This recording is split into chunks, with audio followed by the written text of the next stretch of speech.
Petrus. Ketika Tuhan Yesus berbicara bahwa dia akan meninggalkan para murid, dia akan mati, dia akan bilang, sekalipun semuanya meninggalkan engkau, sekali-kali aku tidak akan meninggalkan engkau, Guru. Lalu Tuhan bilang, Petrus, ingat ya, sebelum ayam berkokok, engkau akan menyangkal aku sebanyak 3 kali. Dan benar, Petrus menyangkal Tuhan. Itu Petrus. Bukan cuma itu, Bapak Ibu. Ketika Tuhan Yesus hendak ditangkap, siapa yang menghunus pedang dan menebas telinga hamba imam besar yang bernama Malkus itu? Petrus juga. Jadi Petrus ini pribadi yang benar-benar responsif. Ketika Tuhan Yesus mau pergi ke Yerusalem, yang mencegah Tuhan Yesus pergi siapa? Petrus. Guru, masa kita ke Yerusalem nanti kita mati di sana? Nyala engkau iblis. Siapa yang dibilang gitu? Petrus. Sehari-harian kan ceritanya kecewa nih. Tuhannya udah mati, gurunya udah mati. Baliklah dia jadi nelayan. Ceritanya teh semalam-malaman cari ikan, gak dapat. Lalu Tuhan bicara, tebarkan jalamu. Lalu mereka dapat. Siapa yang tahu pertama kali? Petrus. Ketika Tuhan berjalan di tengah gelombang laut, lalu bilang, hantu. Enggak, ini bukan hantu, ini aku. Kalau memang engkau Tuhan, biarlah aku juga berjalan. Siapa itu berjalan di atas air? Petrus. Jadi Tuhan ini punya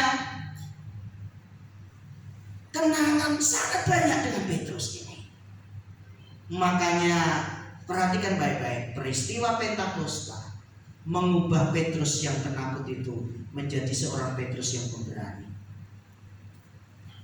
Kisah Para Rasul pasal yang kedua ayat 14. Maka bangkitlah Petrus berdiri dengan ke-11 rasul itu, dan dengan suara nyaring ia berkata kepada mereka. Petrus menjadi juru bicara di antara para rasul-rasul yang lain. Hai kamu orang Yahudi, dan kamu semua yang tinggal di Yerusalem, ketahuilah dan camkanlah perkataanku ini.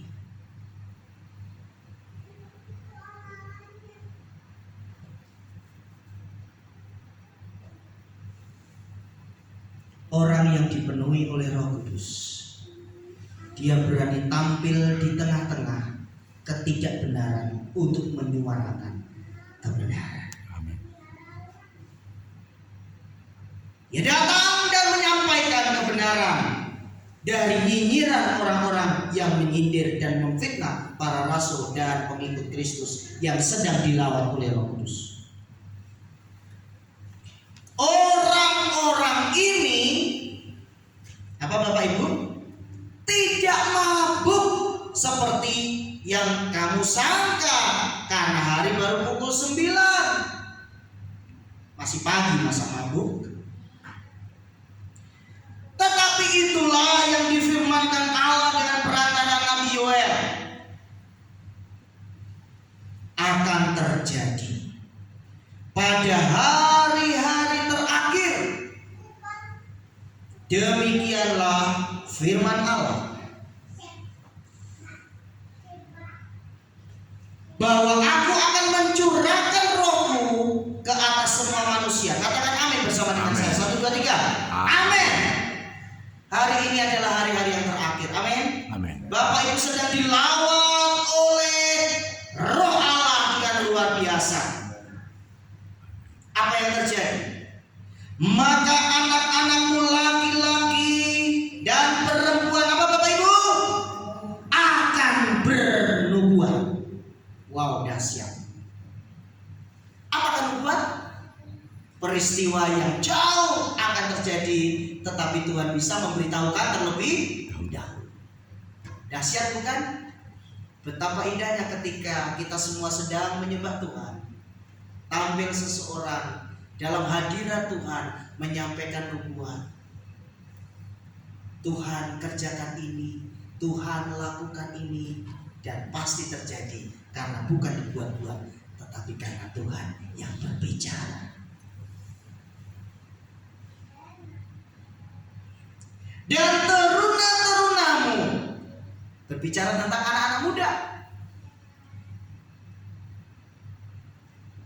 akan mendapat penglihatan. Wow, visi.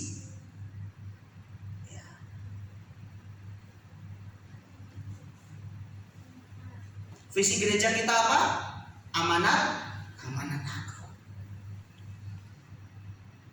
Memberitakan, menjadikan semua orang murid-murid Kristus.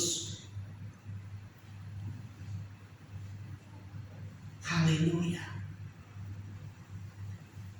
Ketika seseorang mendapat visi, dia akan menjadi kuat karena Tuhan akan memberitahu bahwa masa depan sungguh ada dan harapanmu tidak akan pernah hilang. Amin. Betapa luar biasa ketika orang tua sudah mulai lemah, ketika orang tua sudah mulai tidak berdaya, anak-anak muda merangkul dan berkata, "Ayah, ibu, aku mendapat penglihatan bahwa Tuhan akan mengerjakan sesuatu yang baik dalam keluarga kita. Tetap bertahan di dalam Tuhan, tetap semangat di dalam Tuhan, tetap maju dan pegang imanmu di dalam Tuhan." Haleluya. Itulah sebabnya jangan pernah remehkan penglihatan. Sekalipun toh semuanya juga harus diuji. Dan orang-orangmu yang tua akan mendapat mimpi. Apa bedanya penglihatan dan mimpi? Penglihatan bicara tentang visi, apa yang akan terjadi jauh ke depan, sedangkan mimpi berbicara tentang hal-hal baik yang akan terjadi dalam waktu yang lebih dekat dibanding penglihatan. Luar biasa. Bukan hanya kepada orang-orang merdeka,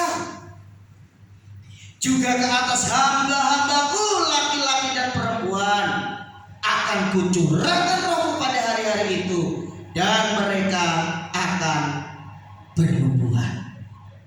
Luar biasa.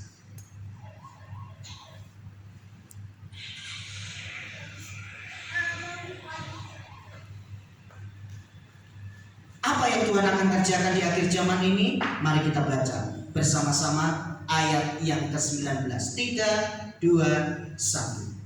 Dan aku akan sama-sama. Dan aku akan mengadakan mujizat di atas, di langit, dan tanda-tanda di bawah, di bumi. Apa saudara? Darah dan api dan gumpalan asap.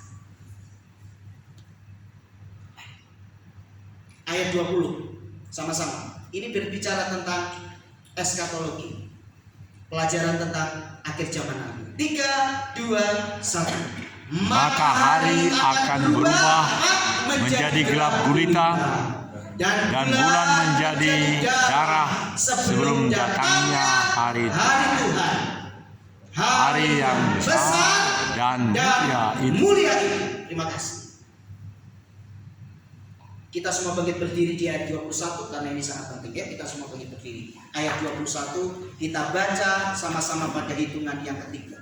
Ini sangat penting karena inilah yang harus kita alami. 3, 2, 1. Dan barang siapa yang berseru kepada nama Tuhan akan diselamatkan. Beri tepuk tangan buat Tuhan Yesus. Haleluya. Hanya yang berseru kepada nama Tuhan. Silakan duduk Bapak Ibu dikasih Tuhan. Berarti pada akhir zaman banyak orang yang tidak diselamatkan. Tidak diselamatkan. Karena begitu banyaknya tekanan, begitu banyaknya intimidasi, begitu banyaknya kesulitan buat orang-orang yang mengikut Tuhan. Hanya yang berseru kepada nama Tuhan itulah yang diselamatkan.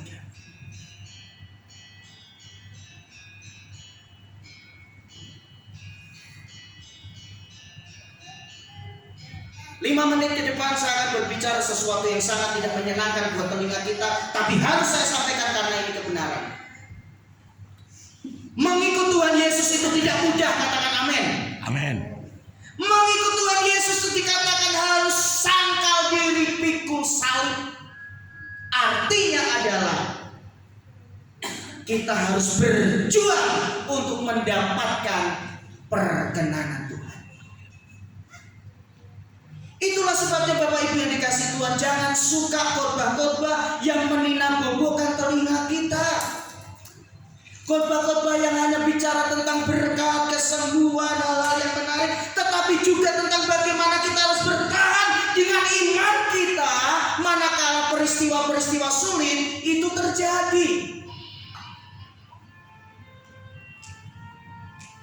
Kalau Bapak Ibu mau jujur, lihat dari ke-12 Rasul Yesus Kristus. Yudas Iskariot kita coret, Rasul Paulus menggantikannya. Hanya satu yang mati dengan mati tua, tetapi itu pun sudah mengalami peristiwa yang tidak menyenangkan, digoreng tetapi gak mati-mati, yaitu Yohanes. Selanjutnya matinya mengerikan. Kapan-kapan saya akan khotbahkan peristiwa kematian para rasul. Ada yang dipancung, ada yang disalib dengan kepala terbalik, ada yang ditikam dengan pedang, ada yang diseret, ada yang dikulitin. Mengerikan. Tetapi mereka adalah para martir yang karena imannya kepada Tuhan menjadi benih untuk gereja Tuhan boleh bertumbuh. Kita sebagai anak-anak Tuhan harus anak-anak Tuhan yang militan.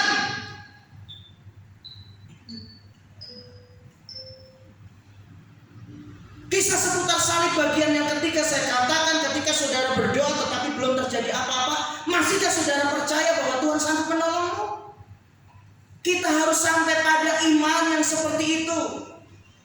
Sekalipun Tuhan yang aku sembah sanggup untuk melepaskan aku, Dia akan melepaskan aku. Tetapi sekalipun tidak, ya Tuhanku Raja, sekali-kali aku tidak akan menyembah patung buatan Tuhanku itu. Itulah yang namanya punya iman bergantung penuh kepada Tuhan.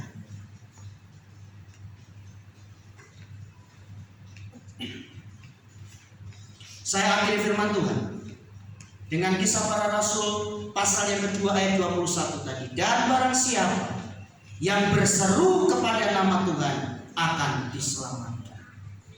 Biarlah di hari Pentakosta, di sore hari ini, di mimbar Tuhan yang kudus, saya ingin mengingatkan kepada kita semua, tetaplah berseru kepada nama Tuhan agar kita diselamatkan. Amin. Tidak ada nama lain yang kepadanya kita diselamatkan selain nama Yesus, Juru Selamat itu. Ketika saudara terseok-seok karena prosesnya Tuhan, tetap sebut nama Yesus penolongku. Ketika saudara mengalami kegagalan demi kegagalan, tetap sebut Yesus adalah Tuhanku. Ketika saudara mengalami himpitan dan tekanan dalam bentuk apapun, tetap serukan nama Yesus penyelamatku. Hanya orang-orang yang setia yang diselamatkan. Hanya orang-orang yang tetap berseru kepada nama Tuhan yang akan diselamatkan. Itulah sebabnya, mari sidang jemaat gereja Betel Pembaruan Jemaat Pentahiran tetap serukan nama Tuhan dalam keadaan apapun. Tetap percaya kepada Tuhan dalam keadaan apapun. Nantikan setiap janji-janji Tuhan terjadi dalam hidupmu, dalam hidupku. Amin. Mari kita semua bangkit berdiri. Kita akan segera akhiri ibadah kita pada sore hari ini. Mohon para pelayan untuk maju ke depan. Kita akan naikkan pujian Aku Punya Tuhan Yang Besar.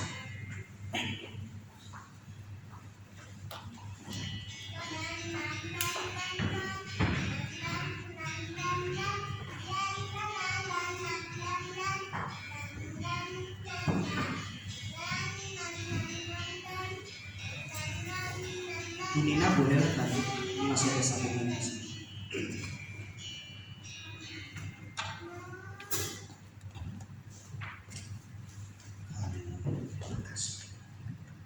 Mari kita siapkan hati kita. Beberapa saat kita bersaat teduh di hadapan Tuhan. Kita ingat segala kebaikan Tuhan. Kita ingat segala pertolongan Tuhan kepada kita. Betapa Tuhan itu luar biasa.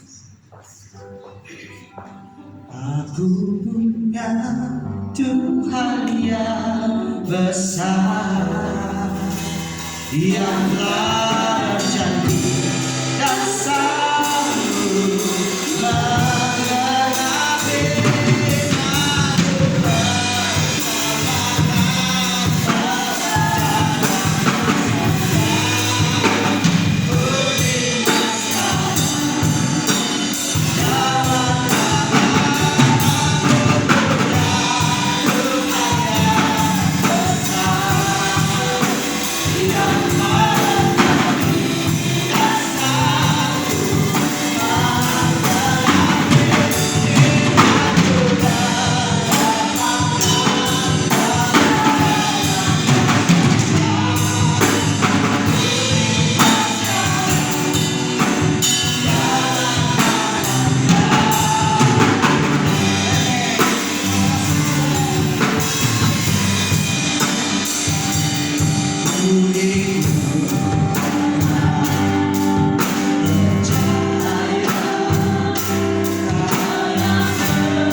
Mari Bapak Ibu dikasih Tuhan, angkatlah kedua tanganmu dan terimalah berkat Tuhan. Damai sejahtera yang melampaui segala akal dan pikiran kiranya menyertai kehidupan kita semua. Maka sekarang saudara-saudaraku dikasih oleh Tuhan Yesus Kristus, pulanglah ke rumah kalian masing-masing. Bawalah anugerah dari Allah Bapa di surga, kasih sayang dari Tuhan Yesus Kristus, dan persekutuan dengan Roh Kudus kiranya menyertai kehidupan kita sore ini sampai Maranatha. Kami memuji.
Minggu depan di perjamuan kudus setelah firman Tuhan nanti mohon Bu Rosma dan Bu Dorti boleh bersaksi ya minggu depan pas selesai perjamuan untuk pelayanan yang asli dan berkati.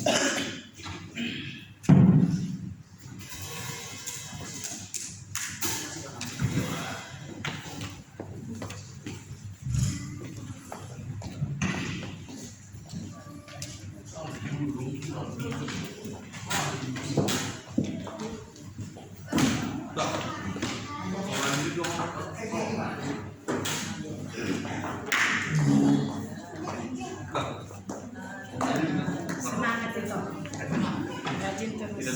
Oh ya,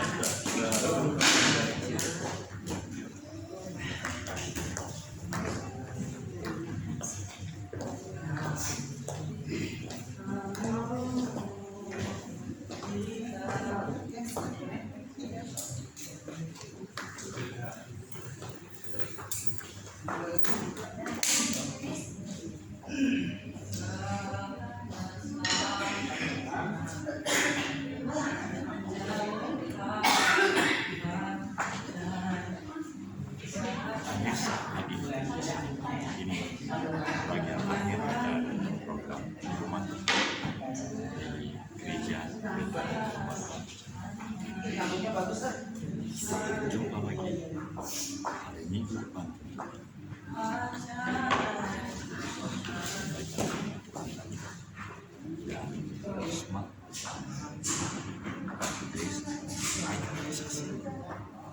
Tapi hari Kamis jalan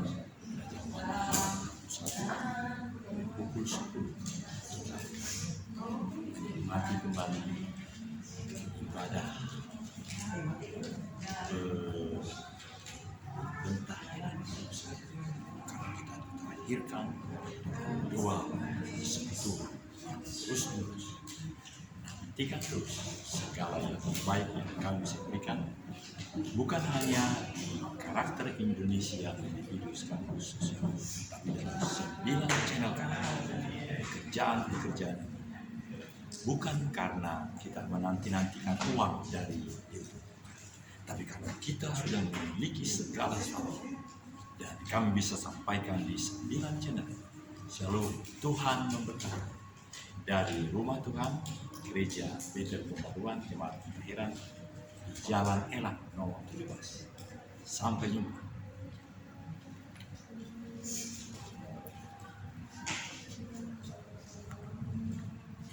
Ternyata masih ada 6 menit dan inilah segala keadaan kita. Dan ini bagian yang terakhir. Harapan sebenarnya adalah seandainya gembala kami Profesor Dr. Emeritus Iping Nuryadin boleh hadir juga di sini. Karena hari Kamis lalu beliau sudah hadir. Ini perlu peningkatan firman Tuhan yang kita resapi, bahwa orang-orang yang berseru memanggil nama Tuhan, merekalah yang diselamatkan. Bagaimana mereka berseru memanggil nama Tuhan kalau mereka belum tahu namanya? Saudara, saya memberitahu, namanya adalah Yahweh Elohim, Besem Adonai Yeshua Hamashiach, Ruach HaKodesh.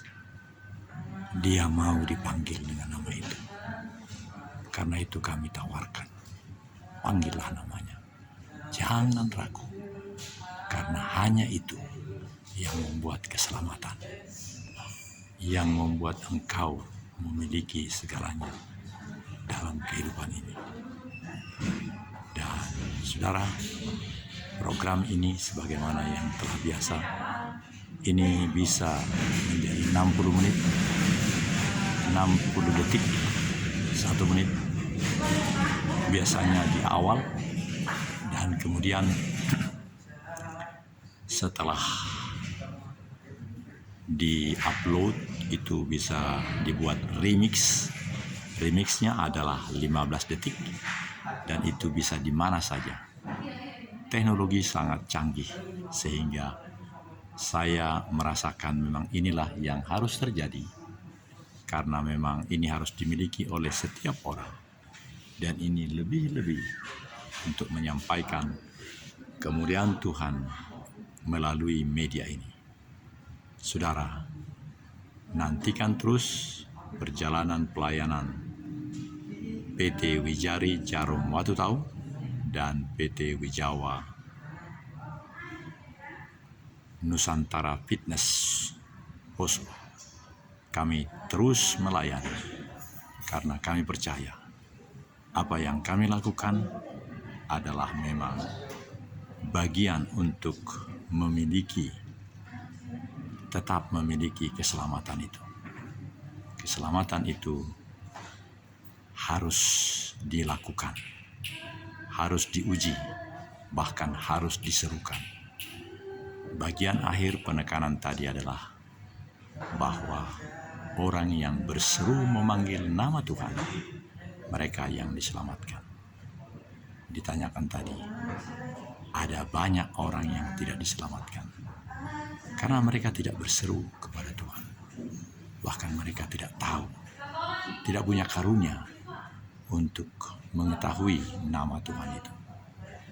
Sekali lagi, dari Rumah Tuhan, Gereja Betel Pembaruan Jemaat Pentahiran di Jalan Elang nomor 17. Ada beberapa gereja di sini, dan sebagaimana hari Minggu lalu ada di depan ruangan C, Gereja Pemulihan Firman House of Prayer. Saya memilih belum melakukan reportasi dari sana karena terlalu malam. Mereka pukul 16 hingga pukul 18. Tuhan memberkati.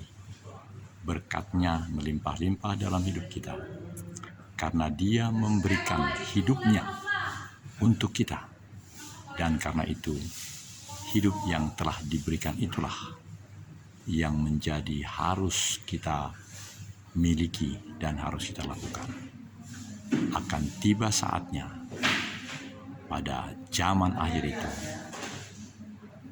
apabila kita terus-menerus melakukan berseru kepada namanya itu, dan kita tahu percis, tidak ragu untuk menyebut namanya itu, maka mari kita berseru kepadanya sekarang. Bapa Yahweh, kami berseru kepadamu, karena Engkau akan memberitahukan hal-hal yang mustahil yang akan terjadi, yang memang sudah Engkau nyatakan kepada kami. Terima kasih Bapa. Kami akan serukan namamu dimanapun kami berada.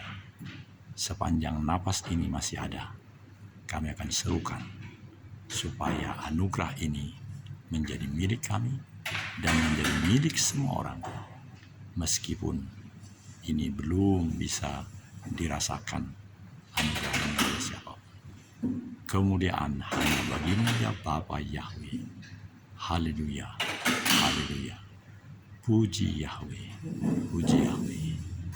Kami akan terus menyebutkan namamu, karena memang kami adalah